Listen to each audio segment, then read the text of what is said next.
everybody, welcome back to the Putnam. My name is Matt, and today we're hanging out with Chris Castell, our Curator of Anthropology and History, Rachel and Cindy, other employees from the museum.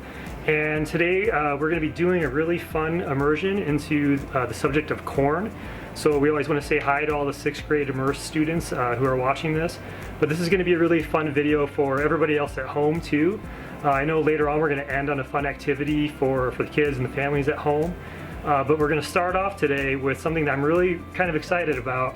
We're going to play a game, okay? This is a game where the 3 contestants here outside of the curator, she's gonna quiz us on some stuff. She's gonna bring out things that we haven't seen yet. She's gonna show them to us. She's holding one right now. We've not seen it before. We've seen it just, I don't know, probably 30 seconds. So we're gonna, one at a time, come up and we're gonna try to figure out what the mystery object is. And it's related to corn, right? Yeah, it's all related to corn.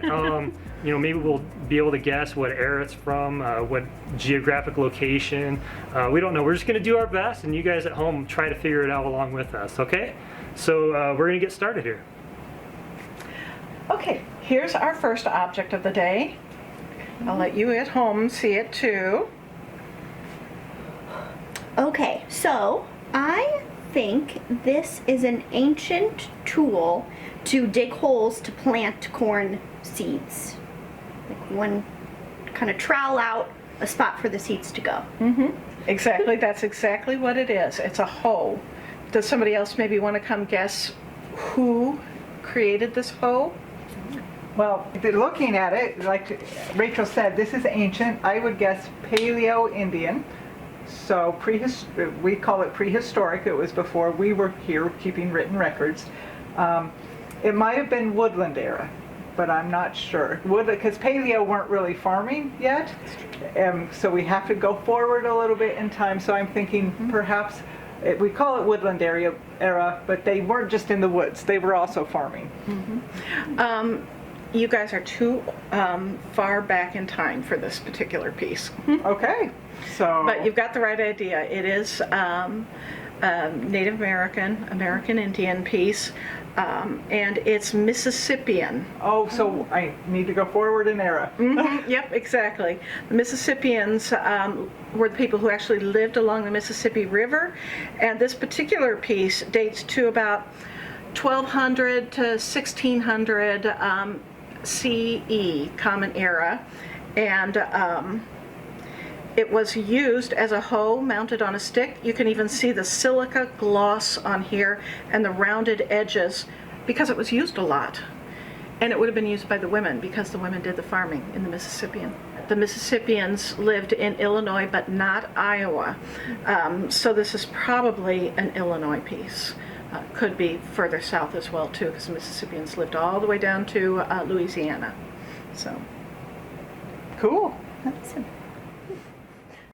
here's the second piece that we're going to look at today. It's made of metal, it's rusty as you can see, and it has rows of spikes on it. Now, my first guess is it looks like a very modern squirrel feeder. We put our ears of corn on there and put it out for the squirrels. But I'm wondering if it's a drying tool where you stick the cobs on so the corn can dry. Exactly, and why do we want the dry corn? Well, for a couple reasons. Number one, you don't want it to mold. But you want it saves better when it's dry. You can save it for seeds that way. And what am I missing? Yes, this was for seed corn, and probably this would keep it away from the squirrels too. It would have hung in the barn. You can see there's a loop here, so it could even hang from the ceiling to keep it away from the squirrels. And an ear of corn on each of these, and it was for drying it. As you would harvest, you'd choose the best ears of corn, and those would be your seed corn for the next year. Very good. Cool, thank you. Okay, this is our next piece that we're looking at. It's made of wood and metal, and it actually has some movement, like that. I'm gonna take a guess that this is a planter of some sort where this holds seed. Somehow it kind of spills down into here and comes out, because you can chuck it in the ground, do the thing, and then move on to your next hole however many inches down the way. So that's that right? That's right. It is a corn planter. And it's an individual seed or two will fall out. You place the point in the ground, and when you separate it, a seed falls out, and cover it over with your feet, and you have planted a hill of corn. That's awesome. So would this piece of equipment been used more by men or by women? That's a great question. This would have been very laborious to have to do it for 5 acres, but maybe for the house garden, this would have been used by women and children to plant the corn for the family's use. Here is two separate objects, but they both have the same function. Okay. Can you figure So out? when you use them together? Nope, or no? separately. Okay. One person might use this one, another like this. This is a Okay. homemade, this is a store-bought kind. Oh. I am going to think back to when my mom had us shuck the corn, and I think these tools would help shuck the corn. That's right. Oh, good. Yeah, you are right. There's a couple of metal spikes on here that would grab the husks to help you pull them down. Likewise, this little piece here, they put a little leather strap on it that you could put your finger through, and then this piece of bone here would have helped you pull the shuck down. And like the hoe that we just saw, it's very glossy from use. So we know it was well used. This is our last artifact here. It's made out of wood, and then it's got a lot of metal parts on it.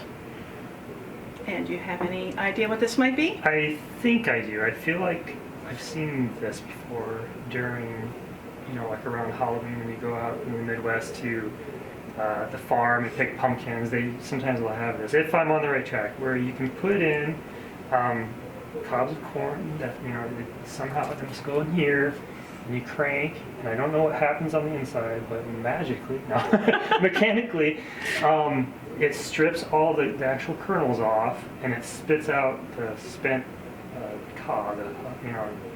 Just, I don't know if it does it really quickly or not. Am I right on? That's what it is? You are okay. right. That's what it is. What's it actually called? It's called a corn sheller. Okay, sheller, that's right. So it's taken the kernels off the cob, so you can store it in. If you're not hanging it to dry for seed corn, then this is the way you would produce it for sale. The seeds would go in a bag, and there you go. And you don't want to stick your hands in there, because on the inside there's a big wheel that's got a bunch of spikes on it, dull spikes, not sharp spikes, but those dull spikes are what rotate against the ear of corn to knock those seeds off. So when did these quit being used? Would it be that they fell out of fashion and, oh gosh, I really don't know. I'm going to say maybe the 30s? I would think so. Okay. And again, that's one of those things, as mechanization moves into agriculture, it would have been used less and less frequently. Okay. Unless you were just farming a small patch and it doesn't pay you to buy a great big tractor. So much more cost effective than a tractor.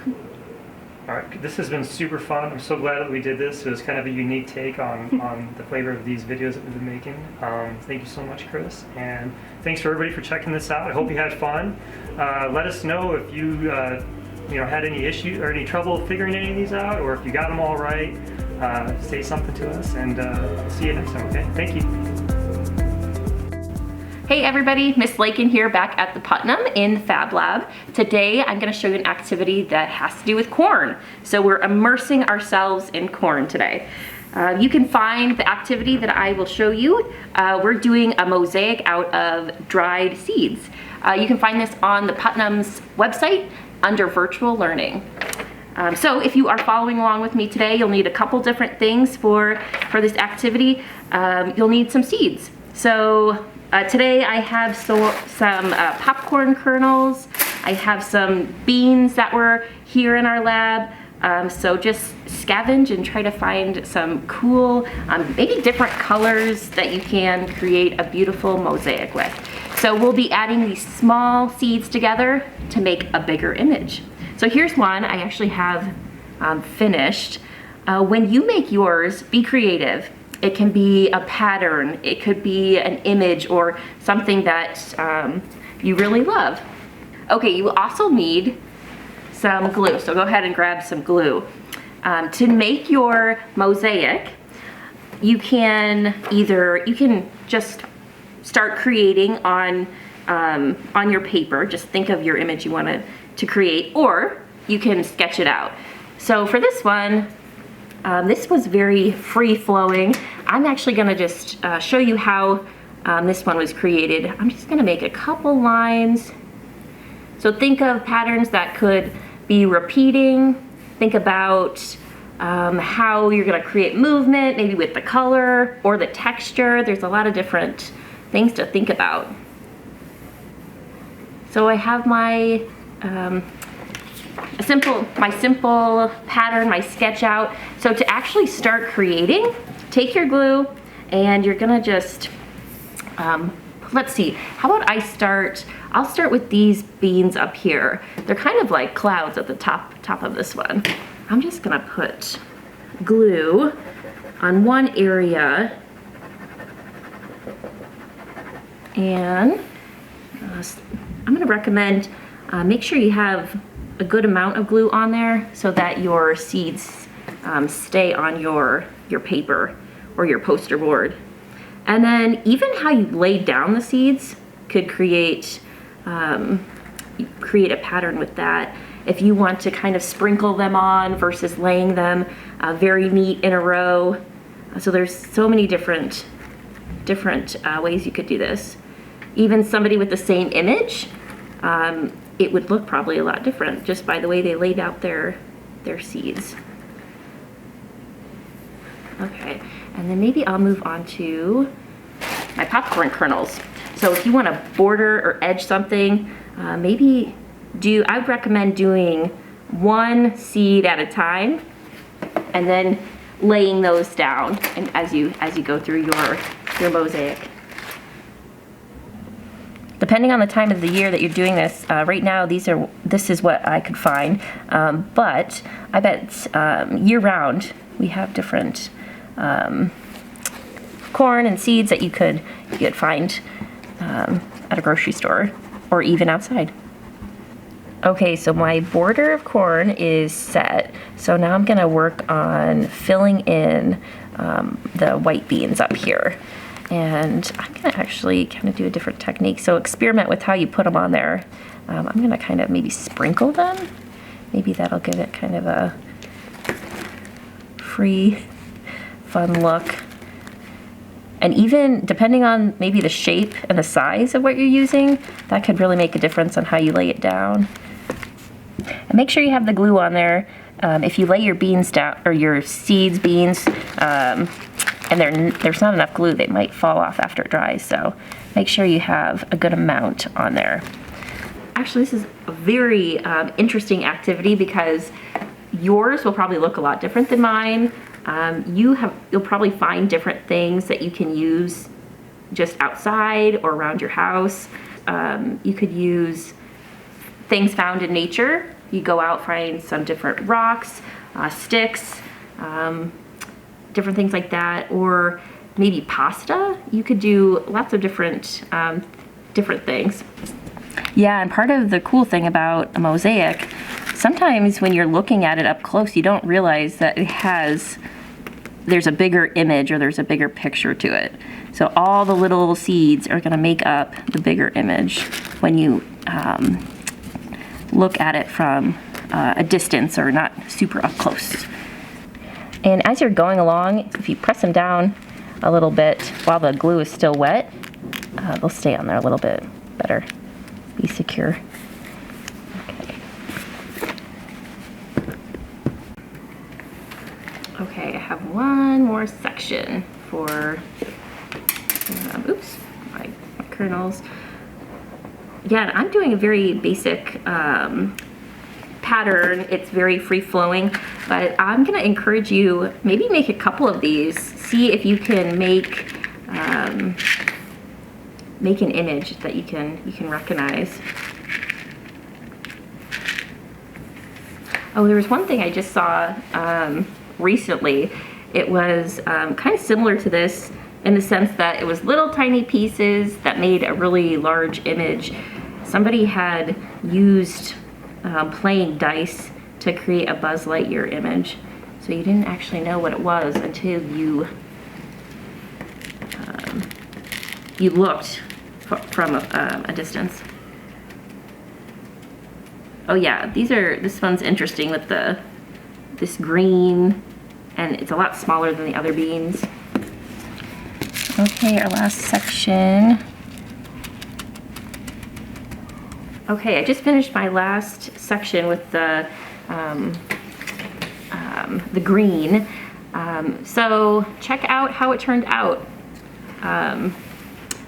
I'm gonna say when you are finished with this, just let it sit for a little bit because the glue will need to dry. So I'm actually just gonna keep this one right here. And when you are thinking about your mosaic and your material that you have, I'm gonna encourage you to go online and look at mosaics that people have created. See what they've made and see how you can make your own. So I hope you have fun creating your own mosaic out of corn and different seeds that you have at your house. Thanks so much.